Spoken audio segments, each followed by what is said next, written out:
ng Pangulo na dahil nilang uling makamit ng Pilipinas ang ayon sa kanya sa ipinas sila sa ilang at nagpapatrol sa Marina.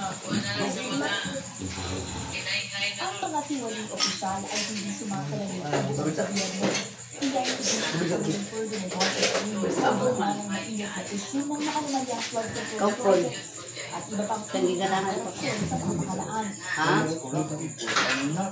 Tinanggalayan mo.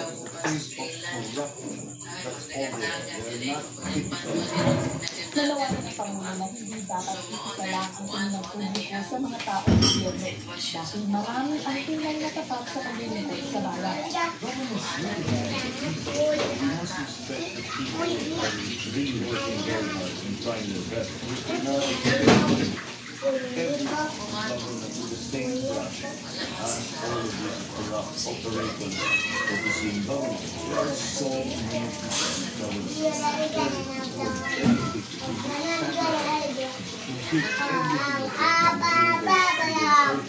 Nauna lang ang sagot ng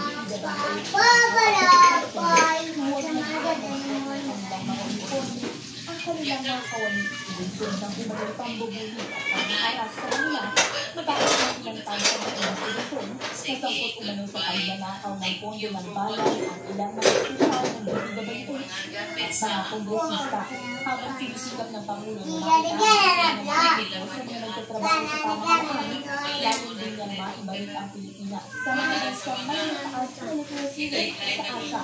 Ang literacy rate ay ang porsyento ng populasyon na may kakayanang magbasa, magsilat at umiintindi sa bilang sa magsilat. Ito'y matapos lumabas sa pag-aaral ng Philippine Statistics Authority noong 2024 na isa sa bawat limang high school graduate sa bansa, ang hirap ay intindi sa mga simpleng material o istorya. The best English speakers do it in Asia. We have the highest literacy rate in Asia. Let's get back there. Ayon sa Pangulo, pagkagaling ang mga ibon. Isang patunay dito, ang 10 gintong medalya na inuwi ng Pilipinas mula sa World Cup Conference 2025. Isang patunay sa Southeast Asia at iba-ibang pagkagaling. Ang mga Pilipino ay walang kakayahang matustusan ang kanilang pag-aaral para mahasa sa mga trabaho o larangan.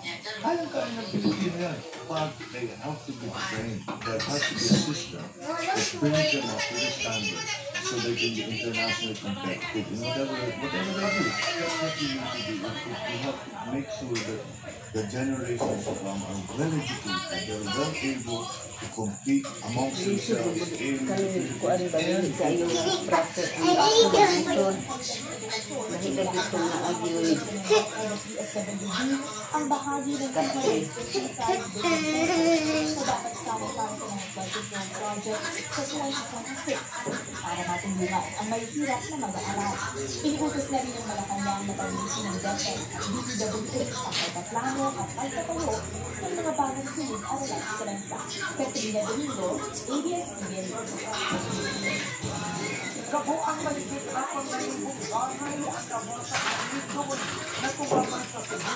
Inirekomenda ng University of the Philippines Resilience Institute na kailangan ng konsulta sa mga eksperto at malayo sa bugo info bago magtayo muli ng bagong kapakyan. Nagpapatrol ang Salamat sa pagtanaw mga kananay.